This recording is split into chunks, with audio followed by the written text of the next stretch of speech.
ओम नमः शिवाय। हर हर महादेव, हर हर महादेव, हर हर महादेव। शिव पुराण में श्री रुद्र संहिता के द्वितीय खंड का ये 7वां अध्याय है। इससे पहले के अध्याय में हमने देखा कि देवी संध्या, जो ब्रह्मा की पुत्री थी, उसने 4 युग तक तपस्या की शिव जी को प्रसन्न करने के लिए, ताकि वो पाप मुक्त हो सके।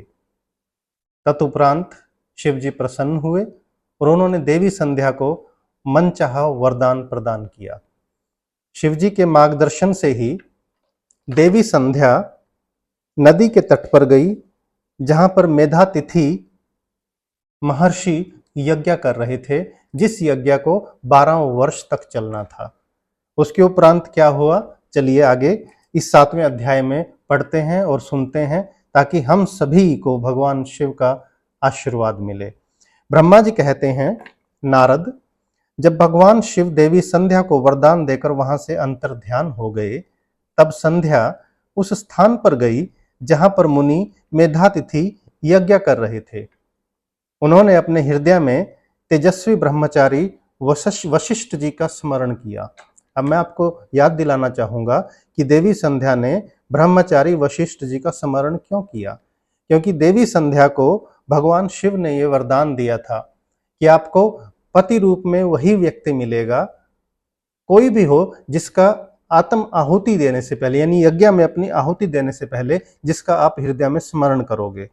तो उसी मार्गदर्शन के अनुसार जो शिव जी ने देवी संध्या को दिया था, देवी संध्या ने हृदय में तेजस्वी ब्रह्मचारी वशिष्ठ जी का स्मरण किया तथा उन्हीं को पति रूप में पाने की इच्छा लेकर संध्या महायज्ञ की प्रज्वलित अग्नि में कूद गई।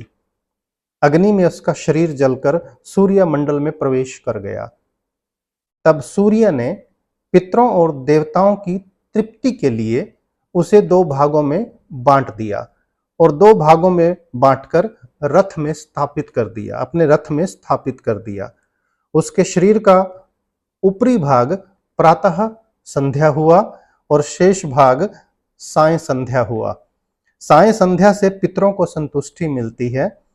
सूर्योदय से पूर्व जब आकाश में, यानी सूर्य उदय होने से पहले जब आकाश में लाली छाई होती है, अर्थात अरुणोदय होता है, उस समय देवताओं का पूजन करें। जिस समय लाल कमल के समान सूर्य अस्त होता है, अर्थात सूर्य डूबता है, उस समय पितरों का पूजन करना चाहिए। यानी ये तब से चला आ रहा है जब से देवी संध्या ने आत्म आहुति दी थी। भगवान शिव ने संध्या के प्राणों को दिव्य शरीर प्रदान कर दिया। जब मेधातिथि मुनि का यज्ञ समाप्त हुआ, यानी उसने आहुति दे दी, उसके बाद यज्ञ चलता रहा। जब यज्ञ समाप्त हुआ, तब उन्होंने एक कन्या को, जिसकी कांति सोने के समान थी, अग्नि में पड़े देखा। किसको? देवी संध्या को, क्योंकि उनको दोबारा प्राण दे दिए। किसने? शिव जी ने स्वयं।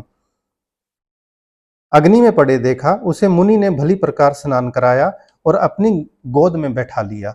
उन्होंने उसका नाम अरुंधति रखा। अरुंधति किसकी पुत्री थी? ये मेधातिथि महर्षि की, जिन्होंने उस यज्ञ को 12 वर्ष तक किया था।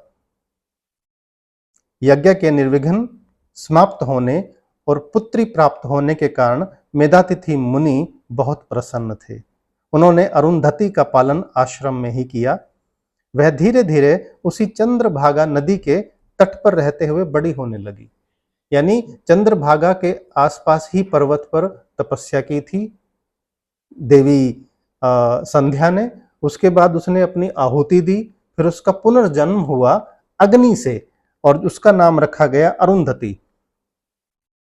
जब वह विवाह योग्य हुई तो हम त्रिदेव, यानी ब्रह्मा, विष्णु और महेश ने मुनि से बात कर उसका विवाह मुनि वशिष्ठ से करा दिया, क्योंकि उन्होंने आत्म आहुति देने से पहले वशिष्ठ जी को ही पति रूप में पाने की इच्छा ली थी। मुने मेधातिथि की पुत्री महासाध्वी अरुंधति अति पवित्रता थी। वह मुनि वशिष्ठ को पति रूप में पाकर बहुत प्रसन्न थी। वह उनके साथ रमण करने लगी। उससे शक्ति आदि शुभ एवं श्रेष्ठ पुत्र उत्पन्न हुए। हे नारद, इस प्रकार मैंने तुम्हें परम पवित्र देवी संध्या का चरित्र सुनाया है। यह समस्त अभीष्ट फलों को देने वाला है। यह परम पावन और दिव्य है। जो स्त्री पुरुष इस शुभ व्रत का पालन करते हैं उनकी सभी कामनाएं पूरी होती हैं। द्वितीय खंड के सभी अध्यायों को मेरी आप सभी से प्रार्थना है कि जरूर सुनिए, ताकि देवी संध्या के चरित्र को आप जान पाएं। जिसको देखकर उसके पिता ब्रह्मा और उसके भाई मोहित हो गए और इससे दुखी होकर उसने खुद को पापिनी समझा और अपने पापों का प्रायश्चित करने के लिए उसने 4 युग तक तपस्या की। ऐसा स्त्री पुरुष कभी नहीं मिलता।